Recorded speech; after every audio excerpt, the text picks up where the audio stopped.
நீங்கள்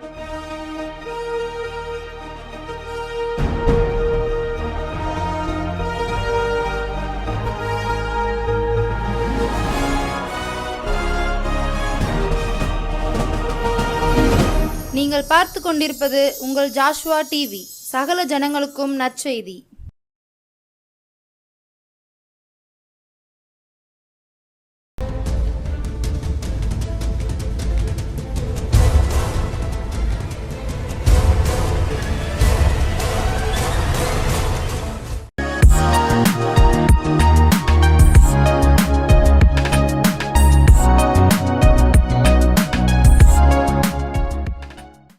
கர்த்தராகிய இயேசு கிறிஸ்து நாமத்தினாலே ஜாஷுவா டிவி நேயர்களை ரட்சிப்பு நேரம் என்ற இந்த நிகழ்ச்சிக்கு அன்போடு அழைக்கிறேன்.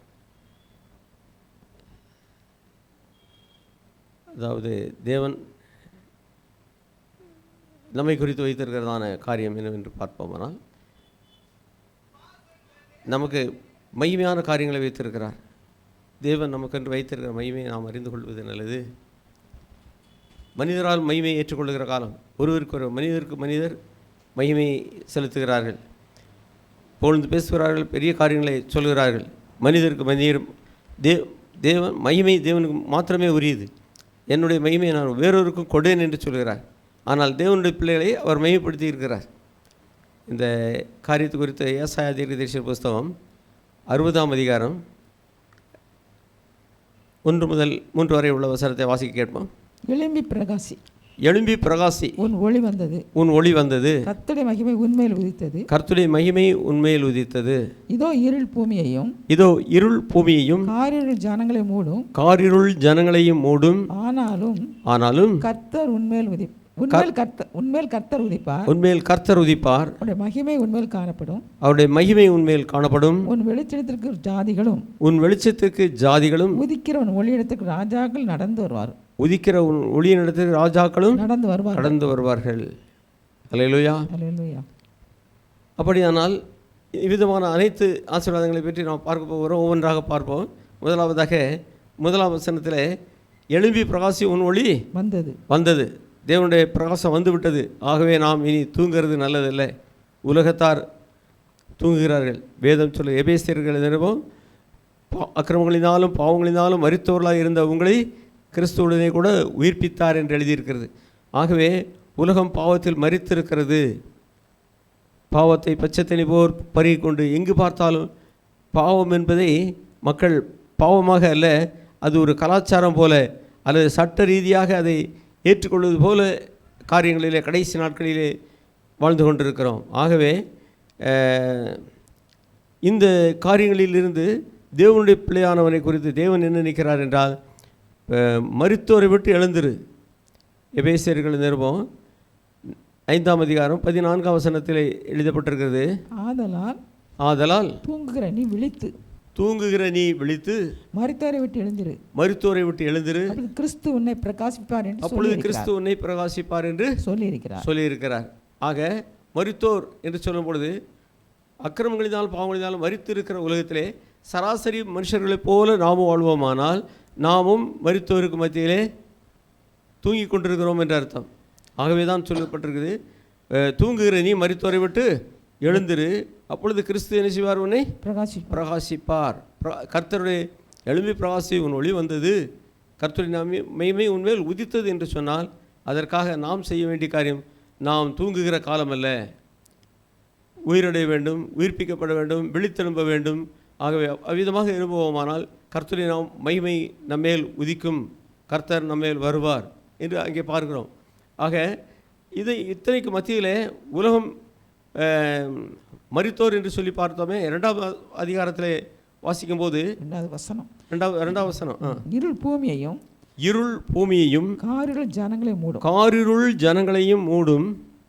ஆனால் கர்த்தர் உன்மேல் உதிப்பார். ஐயா, இது எப்படி ஒரே உலகத்தில் 2 விதமான காரியம் எப்படி நடக்குது என்று பார்ப்போமானால், இருள் பூமியையும் காரிருள் ஜனங்களையும் மூடுகிறது. உன்மேல் கர்த்தர் உதிப்பார். கர்த்தருடைய மகிமை உன்மேல் காணப்படும். அதாவது பழைய ஏற்பாட்டிலே யாத்ராகமம் 10ஆம் அதிகாரத்தில் 21 முதல் 23 வரை உள்ள வசனங்களிலே பார்ப்போமானால், அதாவது எகிப்தின் ஜனங்கள், அதாவது பார்வோனின் ஜனங்கள் எகிப்து தேசத்திலே, இஸ்ரவேல் ஜனங்களும் எகிப்து தேசத்தில் தான் இருக்கிறார்கள். பார்வோனின் ஜனங்களுக்கு மத்தியிலேயும் பெரிய காரிருள், 3 நாள் இரவும் பகலும் தடவிக்கொண்டு திரியத்தக்கதாக ஒன்று செய்ய முடியவில்லை. இருந்த இடத்தை விட்டு ஒருவர் எந்திரிக்க கூட முடியாது. அப்படிப்பட்ட பயங்கரமான காரிருள் வந்தது. ஆனால் இஸ்ரவேல் ஜனத்துக்கு மத்தியிலேயோ நல்ல வெளிச்சம் உண்டாயிருந்தது. இந்த காரியத்தை அங்கே யாத்ராகமம் 10ஆம் அதிகாரத்தில் வாசிக்க கேட்போம். அப்பொழுது கர்த்தர் மோசேயை நோக்கி தடவி கொண்டிருக்கத்தக்கதான இருள் எகிப்து தேசத்தின் மேல் உண்டாகும்படிக்கு, தடவி கொண்டிருக்கத்தக்கதாக எகிப்து தேசத்தில் இருள் உண்டாயிருக்கும்படிக்கு கையை வானத்துக்கு நேராக நீட்டு என்றார். வானத்துக்கு நேராக கையை நீட்டு என்றார். மோசே தன் கையை வானத்துக்கு நேராக நீட்டினான். அப்பொழுது எகிப்து தேசம் எங்கும் 3 நாள் மட்டும் காரிருள் உண்டாயிற்று. அப்பொழுது எகிப்து தேசம் எங்கும் 3 நாள் அளவும் காரிருள் உண்டாயிற்று. 3 நாள் மட்டும் ஒருவரை ஒருவர் காணவும் இல்லை, ஒருவரும் தம்மிடத்தில் விட்டு எழுந்திருக்கவும் இல்லை, ஒருவரும் இருந்த இடத்தை விட்டு எழுந்திருக்கவும் இல்லை. இஸ்ரவேல் புத்திரர் யாவருக்கோம் என்றால் அவருடைய வாசஸ்தலங்களில் வெளிச்சம் இருந்தது. அல்லேலூயா. ஒரே எகிப்து தேசம், ஒரே தேசத்தில் இருக்கிற ஜனங்களுக்குள்ளே 2 விதமான ஜனங்கள். அந்த 2 விதமான ஜனங்களுக்குள்ளே 2 விதமான கால சூழ்நிலையில் பார்க்கிறோம். 3 நாள் அளவும் எகிப்தியருக்கு மட்டும் காரிருள், 3 நாள் இரவும் பகலும் காரிருள். ஒருவரும் ஒரு இடமும் செல்லவோ செய்யவோ முடியவில்லை. ஆனால் இஸ்ரவேலர் இருந்த இடங்களிலோ அவர்களுக்கு வெளிச்சம் உண்டாயிருந்தது. அதைத்தான் சொல்லுகிறது. இதோ இருள் பூமியையும் காரிருள் ஜனங்களையும் மூடும், ஆனாலும் கர்த்தர் உன்மேல் உதிப்பார். ஐயா, கடந்த நாட்களிலே போராட்டங்கள், எத்தனையோ பிரச்சனைகள் வரும்போதும் தேவன் தம்முடைய ஜனங்களை வித்தியாசமாய் காத்து கொண்டு வந்திருக்கிறதை நாம் பார்க்கிறோம். அது அவ்விதமாக போராட்டங்கள் பிரச்சனைகள் வந்தாலும் ஈசாக்குடைய வாழ்க்கையிலே பஞ்ச காலத்திலே அவனை ஆசீர்வதித்தார் என்று கேள்விப்பட்டோமே. இவ்விதமாக தானே தேவன் மற்றவர்களுக்கும் தம்முடைய ஜனத்துக்கும் வித்தியாசத்தை உண்டாக்குகிறார். காரிருள் ஜனங்களை மூடும், ஆனாலும் உண்மையில் கர்த்தர் உதிப்பார். சரி, இவ்விதமாக மாத்திரமில்லை, 3ஆம் வசனத்தை வாசிக்க கேட்போம். உன் வெளிச்சத்துக்கு ஜாதிகளும். சரி, இப்போ மகிமை கர்த்தருடைய அந்த 2ஆம் வசனத்துடைய பின்பகுதி, கர்த்தர் உண்மையில் அவருடைய மகிமை உண்மையில் காணப்படும். மகிமை என்று சொல்லும்போது அந்த மகிமை, அதாவது மனுஷரால் மகிமையை ஏற்றுக்கொள்கிற நீங்கள் எப்படி விசுவாசிப்பீர்கள்? ஒருவரை மகிமைப்படுத்தி பேசுகிறதையெல்லாம் பார்க்குறோம். மாண்புமிகு மதிப்புக்குரிய உயர் எல்லாம் சொல்லி உயர்த்தி பேசுகிறதை பார்க்குறோம். ஐயா, மனுஷர் மகிமை செலுத்தி உயர்த்தி அவரை போல இல்லை என்றெல்லாம் சொல்லுகிறதை பார்க்கிறோம். இந்த மகிமையெல்லாம் சும்மா வாயினால் சொல்லப்பட்டு அப்படியே ஒளிந்து போகிற மகிமை. உண்மையான மகிமை என்பது தேவன் ஒருவனை உயர்த்தி மகிமைப்படுத்த விரும்பினால் அது நிறைவானதாக இருக்கும். மற்றபடி அது ஒன்றுமில்லை என்று சொல்ல வேண்டும். ஏனென்றால் கர்த்தருடைய மகிமை என்று சொல்லும்போது அது மகா பயங்கரமானது. அதை யாரும் பார்க்கக்கூட முடியாத அளவுக்கு. அதை யாத்ராகமம் 24ஆம் அதிகாரம் அதனுடைய 26 முதல் 28 வரை வாசி கேட்போம். கர்த்தருடைய மகிமை சீனாய் மலையின் மேல் தங்கியிருந்தது. மேகம் 6 நாள் அதை மூடியிருந்தது. அதை மூடியிருந்தது. 7ஆம் நாளில் அவர் மேகத்தில் நடுவிலிருந்து மோசேயை கூப்பிட்டார். 7ஆம் நாள் மேகத்தின் நடுவிலிருந்து தேவன் மோசேயை கூப்பிட்டார். மலையின் குடிமுடியிலே கர்த்தருடைய மகிமையின் காட்சி, மலையின் கொடுமுடியிலே கர்த்தருடைய மகிமையின் காட்சி இஸ்ரவேல் புத்திரருடைய கண்களுக்கு பட்சிக்கிற அக்கினியை போல இருந்தது. மோசே மேகத்தின் நடுவிலே பிரவேசித்து மலையின் மேல் ஏறி இரவும் பகலும் 40 நாள் மலையில் இருந்தான். இவ்விதமாக அந்த மகிமைக்குள்ளே தங்கியிருந்த அந்த மோசே கீழே வந்தபோது அவனுடைய முகம் பிரகாசித்தது. நம்ம கொல்லுப்பற்றையில் போய் பார்ப்போமானால் எரிகிற இந்த தணலுக்குள்ளே கருப்பாக இருக்கிற இரும்பு துண்டை வைத்துவிட்டு வெளியே எடுத்தால் அது அக்கினி தணல் போல் இருக்கும் பாருங்கள். இது போல தான் இவன் 40 நாள் அளவும் தேவ சமூகத்திலே அந்த மகிமைக்குள்ளே இருந்து வெளியே வந்த மோசே அவனுடைய முகம் பிரகாசித்தது, மற்றவர்கள் பார்க்கக்கூடாது இருந்தது. இதை யாத்ராகமம் 34ஆம் அதிகாரம் 30 முதல் 35 வரை உள்ள வசனங்களிலே வாசி கேட்போம். ஆரோனும் இஸ்ரவேல் புத்திரர் எல்லாரும் மோசையை பார்க்கும்போது அவன் முகம் பிரகாசித்திருப்பதைக் கண்டு அவன் சமீபத்தில் சேர பயந்தார்கள். இப்போ பாருங்க, மோசே 40 நாளும் அங்கே இருந்தவன் தேவ சமூகத்தில் இருந்து வெளியே வருகிற போது அவனை பார்க்கிற இவர்களுக்கு என்ன செய்யப்படுது? பார்க்க பயமாக இருக்கிறது. அவனுடைய முகம் அவ்வளவாய் பிரகாசித்தது. மோசே அவர்களை அழைத்தான். அப்பொழுது ஆரோன் சபையில் உள்ள பிரபுக்கள் யாவரும் அவனிடத்திற்கு திரும்பி வந்தார்கள். மோசே அவரோடு பேசினான். பின்பு இஸ்ரவேல் புத்திரர் எல்லாரும் அவனிடத்தில் சேர்ந்தார்கள். அப்பொழுது அவன் சீனாய் மலையில் கர்த்தர் தன்னுடைய பேசினவைகளை எல்லாம் அவர்களுக்கு கற்பித்தான்.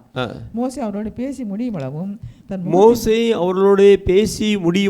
தன் முகத்தின் மேல் முக்காடு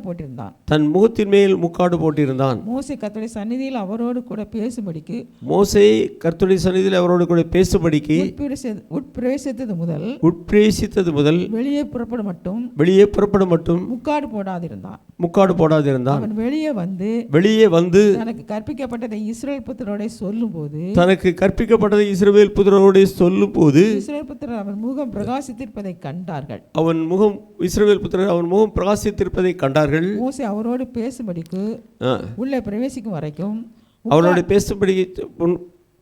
செல்லும் வரைக்கும் முக்காட்டை திரும்ப தன் முகத்தின் மேல் போட்டுக்கொள்வான். இவ்விதமாக தான் இந்த நாட்களிலே இஸ்ரவேல் தேசத்திலே இஸ்ரவேலர்கள் முக்காடிட்டுக் கொள்ளுகிறது. ஆண்களும் முக்காடிட்டுக் கொள்கிறார்கள். இன்னும் பிரபதஸ்தார்கள் சிலர் அந்த தலையிலே ஏதோ ஒன்றை கர்ச்சிப்பாவது போட்டுக்கொள்ள தொப்பி வைத்துக் கொள்கிற அந்த மாதிரியெல்லாம் நிலவரங்களை எல்லாம் பார்க்கிறோம். அதற்கு ஒப்பனையாக அதை காப்பியடித்து செய்கிறார்கள் என்று சொல்லலாம். மகிமையினால் அல்ல, அன்று மோசையின் முகத்திலே மகிமை இருந்ததுனாலே அவ்விதமாய் செய்கிறார். இருக்கட்டும். அது மாத்திரமில்லை, நம்முடைய கிறிஸ்தவ ஜனங்களிலும் சகோதரிமார்கள் இப்பொழுதும் முக்காடு போட்டு கொண்டிருக்கிறதை பார்க்கிறோம். ஆனால் இந்த முக்காடு என்ன செய்துட்டு கிறிஸ்து இயேசுவினாலே நமக்கு அது நீங்கப்பட்டது என்று சொல்லி வாசிக்கிறோம். இயேசு கிறிஸ்துடைய அந்த முக்காடை பற்றி 2 கொரிந்தியர் 3ஆம் அதிகாரம் 10ஆம் வசனம் முதல் 13ஆம் வசனம் வரை வாசிங்க. 2 கொரிந்தியர் 10 முதல். இப்படியாக மகிமைப்பட்டிருந்த அந்த ஊழியம் இந்த ஊழியத்துக்கு உண்டாயிருக்கிற சிறந்த மகிமைக்கு முன்பாக மகிமைப்பட்டதல்ல. மகிமைப்பட்டதல்ல. அன்று ஒளிந்து போவதே மகிமையுள்ளதாக இருந்தது. அந்த ஒளிந்து போவதே அந்த நாட்களிலே இருந்த அது பழைய ஏற்பாட்டு அந்த வழிபாட்டு முறைகள் மாற்றப்பட்டு போனாலும் கூட அதே அவ்வளவு மகிமையுள்ளதாக இருந்தால், ஆனால் நிலைத்திருப்பது அதிக மகிமையுள்ளதாக இப்பொழுது நிலைத்திருப்பது அதிக மகிமையுள்ளதாக இருக்கும் அல்லவா? நாங்கள் இப்படிப்பட்ட நம்பிக்கை உடையவர்களானதால் மிகவும் தாராளமாய் பேசுகிறோம். மேலும் ஒளிந்து போவதின் முடிவை இஸ்ரவேல் புத்திரர் நோக்கி பாராதபடிக்கு, அந்த ஒளிந்து போகிற மகிமையை இஸ்ரவேல் புத்திரர் நோக்கி பாராதபடிக்கு மோசே தன் முகத்தின் மேல் முக்காடு போட்டு கொண்டது போல நாங்கள் போடுகிறதில்லை. அல்லேலூயா. ஆகவேதான் நாம் கிறிஸ்தவர்களாகிய நாம் என்ன செய்யறதில்ல, அந்த முக்காடை இயேசு கிறிஸ்து சிலுவையில் மரணத்தின் மூலமாய் நீக்கி போட்டார். அந்த முக்காடு நீக்கப்பட்டு விட்டது. ஆனாலும் பெண்கள் முக்காடு போட வேண்டும் என்று புதிய ஏற்பாட்டிலே உபதேசம் சொல்லப்பட்டிருக்கிற அப்படின்னாலே பெண்கள் மட்டும் முக்காடு போட்டுக்கிறார்கள், ஆண்கள் முக்காடு போட்டு கொள்ள வேண்டிய அவசியம் இல்லை. இது மகிமையுள்ள ஊழியம் என்று சொல்லி வாசிக்கிறோம். சரி, ஆனாலும் இந்த மகிமையை குறித்து வாசிக்கும் போது தேவன் ஆதியாகமம் 45ஆம் அதிகாரம் 13ஆம் வசனத்தை வாசிக்க கேட்போம். யோசேப்பு சொல்லும்போது தன்னுடைய சகோதரர்களுக்கு கொடுத்து, எகிப்திலே எனக்கு உண்டாயிருக்கிற சகல மகிமையையும் நீங்கள் கண்ட யாவையும் என் தகப்பனுக்கு அறிவித்து சீக்கிரமாய் இவ்விடத்துக்கு வரும்படி அவர் என்னிடத்தில் வரும்படி செய்யுங்கள் என்று சொல்லி அனுப்பினான். அல்லேலூயா. அவருடைய சகோதரர்கள், அவருடைய எல்லா அந்த குடும்பத்தார் 70 பேருக்கு மேற்பட்டவர்களை எல்லாரையும் வரும்படி அழைத்தான். அவன் சொல்லுகிறான், எனக்கு எகிப்து தேசத்தில் உண்டாகி இருக்கிற மகிமையை எல்லாம் என்ன சொல்லுங்கள் என்று. ஐயா, தேவன் ஒரு மனுஷனை மையப்படுத்தினால் எவ்வளவாய் இருக்கிறது என்று பாருங்கள்.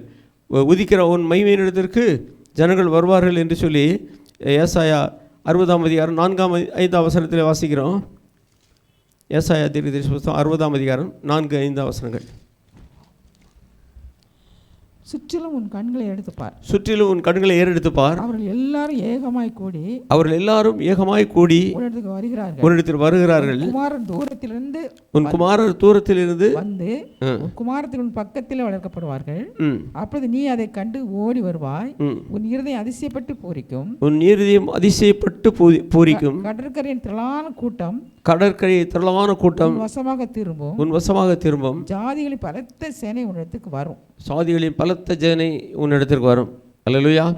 இது அன்றைய தினத்தில் சொல்லப்பட்ட காரியம் இன்றைய தினத்திலும் தேவனுடைய பிள்ளைகளுக்கும் சபைக்கும் இது மிகவும் பொருத்தமாக இருக்கிறது. தேவன் ஒரு மகனை ரட்சித்து மனுஷனை அவனை மையப்படுத்துவாரானால் அந்த சபையின் இடத்திற்கு தேவனுடைய பிள்ளைகளின் இடத்திற்கு பெருங்கூட்டம் ஜாதிகள் கடந்து வருவார்கள். ஈசாக்கு ஆசீர்வதிக்கப்பட்ட போது ராஜா அவரிடத்தில் வந்தானே, இவ்விதமாக ராஜாக்கள் உன்னிடத்தில் வருவார்கள் என்று சொல்லப்பட்டிருக்கு. எல்லா கூட்டங்களும் உன்னிடத்தில் திரும்பி வரும் என்று. இந்த யோசேப்பு ஆசீர்வதிக்கப்பட்ட போது யோசேப்பினிடத்தில் அவருடைய சகோதரர்களும் அவன் தகப்பன் வீட்டாரும் வந்தது மாத்திரமல்ல, பக்கத்து தேசத்து மக்களெல்லாம் தானியம் கொள்ளும்படி யோசேப்பினிடத்தில் வந்தார்கள். அவர்கள் எல்லாரும் உன்னிடத்தில் வருவார்கள். உன் இருதயம் அதிசயப்பட்டு பூரிக்கும். அன்று மாத்திரமல்ல, இன்று வசனத்தை கேட்கும்படி ஜனங்கள் வேத வசனத்தை கேட்கும்படி எல்லா தேசங்களிலிருந்தும் தூரத்திலிருந்தும் சமீபத்திலிருந்தும் கூடி வருவதை பார்க்கிறோம். ஆகவே அருமையானவர்களே, கர்த்தர் ஒருவரை ரட்சித்து மையப்படுத்துவாரானால் கர்த்தருடைய வார்த்தையின்படியே நிறைவேறும். அது மாத்திரம் இல்லை, 2 கொரிந்தியர் அந்த 3ஆம் அதிகாரம் 18 திறந்த முகமாய் கர்த்தருடைய மகிமையை கண்ணாடியிலே காண்கிறது போல கண்டு ஆவியா இருக்க கர்த்தரால் அந்த சாயலில் தானே ஆவியா இருக்கிற கர்த்தருடைய சாயலில் தானே மகிமை மேல் மகிமை அடைந்து மறுரூபப்படுகிறோம். அல்லேலூயா. மகிமை மேல் மகிமையை கர்த்தர் தந்து மறுரூபப்படுத்துகிறார். மகிமை மேல் மகிமை அடைந்திடுவே மறுரூபமாவேன் மனமதிலே மகிழ்ந்திடவே தரிசிக்கவே பரன்முகமே மகிழ்ந்திடவே தரிசிக்கவே பரன்முகமே. அல்லேலூயா.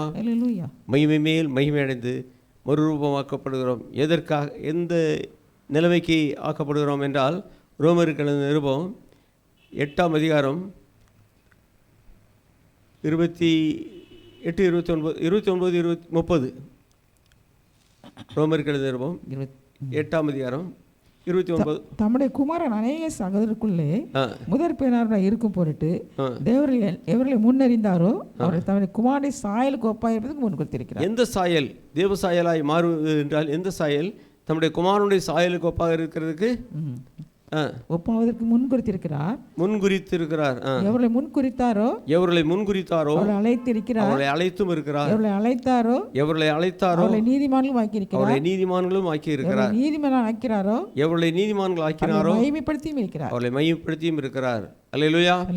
ஆகவே மகிமை மேல் மகிமை அடைந்து நாம் மறுரூபமாகிறோம் என்றால், மறுரூப மலையிலே இயேசு கிறிஸ்துவை பற்றி மத்தேயு சுவிசேஷம் 17ஆம் அதிகாரம் 2ஆம் வசனத்தில் சொல்லப்பட்டிருக்கிறது. அவர்கள் எல்லோரும் மலைக்கு புறப்பட்டு சென்றார்கள். அவர் தம்முடைய சீசர்களில் 3 பேரை கூட்டிக் கொண்டு சென்றார்.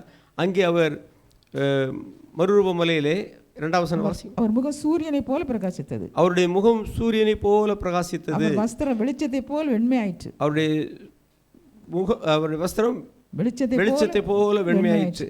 விதமாக ஒரு மறுரூப காட்சியை அவர்கள் கண்டார்கள். அல்லேலூயா. ஆகவே தேவன் இந்த மகிமையான அனுபவத்தை தேவன் தம்முடைய பிள்ளைகளுக்கு வைத்திருக்கிறார்.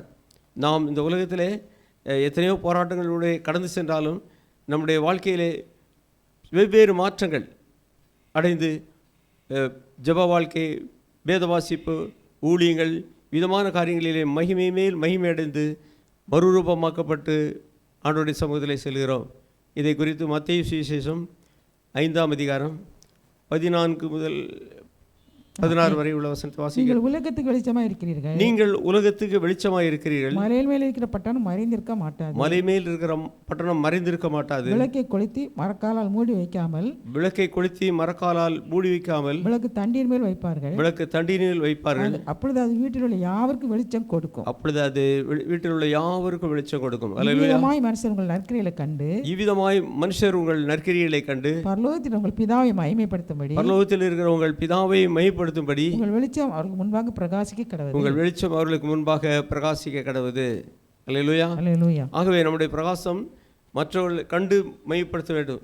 ஆகவே அவர் சொல்லப்பட்டது, அதாவது யோசேப்பு ஈசாக்கை குறித்து சொன்னார், கர்த்தர் உம்மோடு நிச்சயமாக இருக்கிறார் என்று கண்டு கொண்டோம் என்று. இவ்விதமாக கர்த்தர் நம்மை மகிமைப்படுத்தும் போது அந்த மகிமையை மற்றவர்கள் கண்டு கர்த்தர் நிச்சயமாய் உங்களோடு இருக்கிறார் என்று உங்கள் வெளிச்சம் அவர்களுக்கு முன்பாக பிரகாசிக்கட்டும். அல்லேலூயா. இப்பொழுது மறுபடியும் அந்த வசனத்தை ஏசாயா 60 1 முதல் 3 வரை உள்ள வசனத்தை வாசிக்க. எழும்பி பிரகாசி. எழும்பி பிரகாசி. உன் ஒளி வந்தது. உன் ஒளி வந்தது. கர்த்தருடைய மகிமை உன்மேல் உதித்தது. இதோ இருள் பூமியையும் காரிருள் ஜனங்களையும் மூடும். ஆனாலும் உன்மேல் கர்த்தர் உதிப்பார். அவருடைய மகிமை உன்மேல் காணப்படும். உன் வெளிச்சத்துக்கு ஜாதிகளும் உதிக்கிற உன் ஒளியிடத்துக்கு ராஜாக்கள் நடந்து வருவார்கள். அல்லேலூயா. விதமான காரியங்களை ஈசாக்கின் வாழ்க்கையிலே, யோசேப்பின் வாழ்க்கையிலெல்லாம் கண்டிருக்கிறோம். நம்முடைய வாழ்க்கையில் இந்த நாட்களிலும் நாம் நம்முடைய பரிசுத்தவான்கள் அநேகர் ஊழியங்களை செய்கிற வேளையில் அவர்களிடத்தில் கூட்டமாய் திரள் ஜனங்களாய் வருகிறதை பார்க்கிறோம். ராஜாக்கள் நடந்து வருகிறதை பார்க்கிறோம். யோசேப்பை பற்றி பார்க்கும்போது அவன் சொன்னான், எனக்கு உண்டாயிருக்கிற மகிமையை சொல்லுங்கள் என்று. விதமாக கர்த்தர் நம்மை மகிமையாய் உயர்த்துவாரானால், கர்த்தர் நம்மேல் தன்னுடைய மகிமையை உதிக்கப்படுவாரானால் அநேகர் கண்டுகொள்வார்கள், அநேகர் கர்த்தருடைய நாமத்தை மகிமைப்படுத்துவார்கள். ஆனால் நாம் கர்த்தருடைய மகிமையை நமக்கு எடுத்துக்கொள்வதில்லை, நாம் கர்த்தருக்கு மகிமை செலுத்துகிறவர்களாய் வாழ வேண்டும். அல்லேலூயா. விதமாக கர்த்தர் நம்மை ஆசீர்வதிப்பாராக. மகிமை மேல் மகிமை அடைந்திடுவே, மறுரூபமாவேன் மனமதிலே, மகிழ்ந்திடவே தரிசிக்கவே பரன்முகமே, மகிழ்ந்திடவே தரிசிக்கவே பரன்முகமே. அன்பின் ஆண்டவரே, நன்றியோடு துதிக்கிறோம் ஐயா. ஸ்தோத்திரம் ஆண்டவரே. கர்த்தருடைய மகிமை உன்மேல் உதித்தது என்று சொல்லி யோசேப்பு சொன்னான், எனக்கு உண்டாயிருக்கிற மகிமையை சொல்லுங்கள் என்று. விதமாக கர்த்தர் தம்முடைய பிள்ளைகளை மகிமை மேல் பிரகாசிக்கும்படி செய்கிறேன். எழும்பி பிரகாசி, உன் ஒளி வந்தது, கர்த்தருடைய மகிமை உன்மேல் உதித்தது என்று சொல்லப்படி ஆண்டவரே, எழும்பி பிரகாசிக்கிற ஒவ்வொரு பிள்ளைகள் மேலும் ஆண்டவரே கர்த்தருடைய மகிமை உதிக்கட்டும். உதிக்கிற ஒளியின் இடத்திற்கு ஜனங்கள் ஜாதிகள் கூட்டி சேர்க்கப்படுவார்களாக. கடைசி நாட்களில் ஆத்மாக்கள் ஆதாயப்படுத்தப்படுவார்களாக. ஆண்டவரே, ஒரு வெளிச்சத்தை உண்டாக்கினால் அங்கே வண்டுகளும் பூச்சிகளும் ஓடி வந்து விழுகிறது போல ஆண்டவரே, ஜனங்கள் கூட்டமாய் உதிக்கிற ஒளியாகிய உம்மிடத்திற்கு ஜனங்கள் கடைசி நாட்களில் ஏகமாய் கூட்டி சேர்க்கப்படட்டும். நாம மைப்பட்டும். இது கரங்களை தருவோம். வசனத்தை கேட்ட யாவரும் கர்த்தருக்கு என்று எழுப்பி பிரகாசிக்கட்டும். அவருடைய வெளிச்சத்தை ஆண்டவரே கண்டு ஜனங்கள் கர்த்தரை மையப்படுத்தட்டும். ஆசீர்வதியும். இயேசு கிறிஸ்து நாமத்தில் ஜெபிக்கிறோம் பிதாவே. ஆமென். மீண்டும் அடுத்த வாரம் சந்திப்போம். God bless you. அல்லேலூயா.